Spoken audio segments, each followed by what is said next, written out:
حسین بھائی جان، اللہ پاک سب کا آنا اپنی بارگاہ میں قبول و منظور فرمائے۔ ایک مرتبہ ذرا محبت کے ساتھ نعرہ رسالت، نعرہ رسالت۔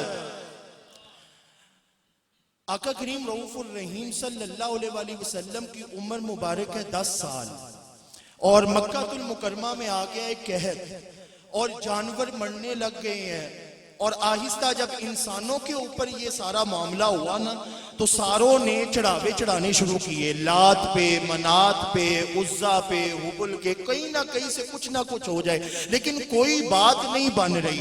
کسی کہنے والے نے کہا کہ کیوں گھبراتے ہو، سنا ہے ایک گھر ایسا ہے جہاں جائیں تو ہر کام بن جایا کرتا ہے، ہر بگڑی بن جایا کرتی ہے۔ عبد المطلب کی حویلی پہ چلے، حضرت عبد المطلب ان کی حویلی پر سارا اہل مکہ آیا، دروازے کو کھٹکھٹایا، دروازہ کھلا، دروازہ کسی عام ہستی نے نہیں کھولا، حضرت علی شیر خدا کے والد مکرم حضرت ابو طالب رضی اللہ تعالیٰ عنہ نے کھولا۔ آپ نے دروازہ کھولا اور کہا اہل مکہ کس لیے آئے ہو؟ کہا قحط پڑ گیا ہے، سنا ہے یہاں سے کوئی بھکاری بھی خالی ہاتھ نہیں جاتا۔ آپ اندر گئے، 10 سال حضور صلی اللہ علیہ وسلم کی عمر مبارک ہے، آپ لیٹے ہوئے ہیں، حضرت ابو طالب نے آپ کے ماتھے پر بوسہ دیا۔ آقا کریم اب الخصائص کبریٰ کے اندر امام جلال الدین سیوطی رحمت اللہ تعالی علیہ لکھتے ہیں کہ حضور نے آنکھیں کھولتے ہی 10 سال کی عمر کہا چچا جان اہل مکہ کو میری ضرورت پڑ گئی ہے؟ جی بھتیجے اہل مکہ کو ضرورت پڑی ہے۔ حضور 10 سال کی عمر میں کہتے ہیں آج اہل مکہ کو ضرورت پڑی ہے نا، کل میدان محشر میں ساری کائنات کو رب ذوالجلال میرے قدموں میں لا کر اکٹھا کر دے، ساری کائنات میرے قدموں میں آ کر جھکے گی۔ کیوں؟ کیونکہ سونے جگتے ہوئے ہزاراں سب تیرے تو تھلے، مگر سونیا وچو تیری سونیا ہو گئی بلے بلے۔ آقا کریم آئے، حضرت ابو طالب نے آپ کو 10 سال کی عمر مبارک اٹھایا، خانہ کعبہ کی ساتھ دیوار کے لگایا اور کہا یا اللہ اس میرے بھتیجے محمد مصطفیٰ کا واسطہ بارش برسا دے، اس بھتیجے کا واسطہ بارش برسا دے۔ بارش برسی، خدا کی عزت و کبریائی کی قسم قرآن 40 سال کے بعد آیا۔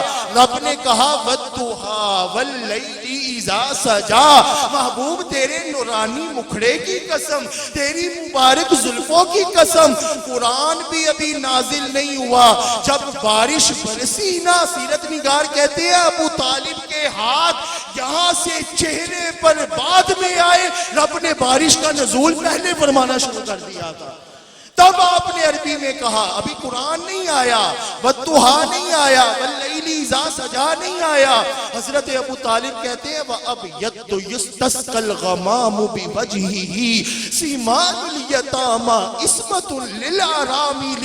اوے نورانی مکھڑے دا کی عالم ہے، ایدہ وسیلہ دئیے رب بارش برسانا شروع کر دیتا۔ کیا نورانی مکھڑا ہے۔ اور پھر مدینہ منورہ کی سرزمین، سارا اسلام کا غلبہ، اور صحابہ کرام دیہاتی کھڑا ہوا جمعے والے دن، حضور بارش نہیں ہو رہی، حضور صلی اللہ علیہ وسلم نے دعا کی، بارش برسنا شروع ہو گئی۔ اگلے جمعے کو دیہاتی پھر کھڑا ہو گیا تھا، یا رسول اللہ اب بارش رک نہیں رہی، میں چاہتا ہوں بارش مدینہ میں نہ ہو، گرد و نواح میں ہو۔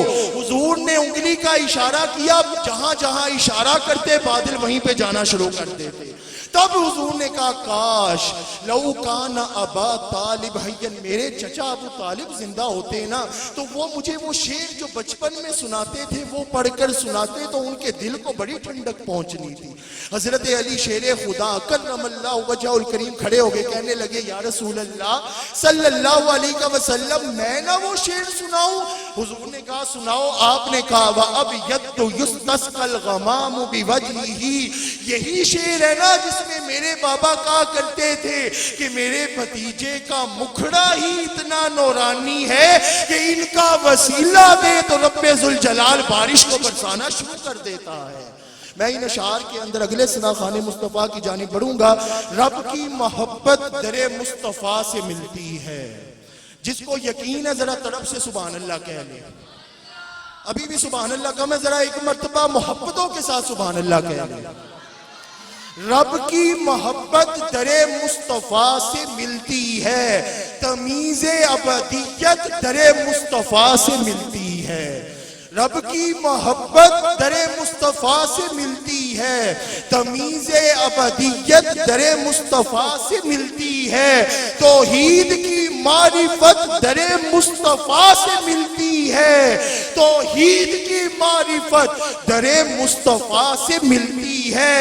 ساری شریعت در مصطفیٰ سے ملتی ہے, ساری شریعت کہیں اور سے نہیں در مصطفیٰ سے ملتی ہے. اگلے ثنا خانے مصطفیٰ کی جانب بڑھوں گا. میری مراد جامعہ مسجد اسی مدرسہ انوار مدینہ سیٹلائٹ ٹاؤن کے طالب علم حافظ محمد ریحان قادری سے کہ وہ آئیں اور آقا کریم سرور کونین سرور انسوں جاں محمد مصطفیٰ صلی اللہ علیہ وسلم کی بارگاہ میں حاضری پیش کریں. نعرہ تکبیر, نعرہ رسالت, نعرہ رسالت.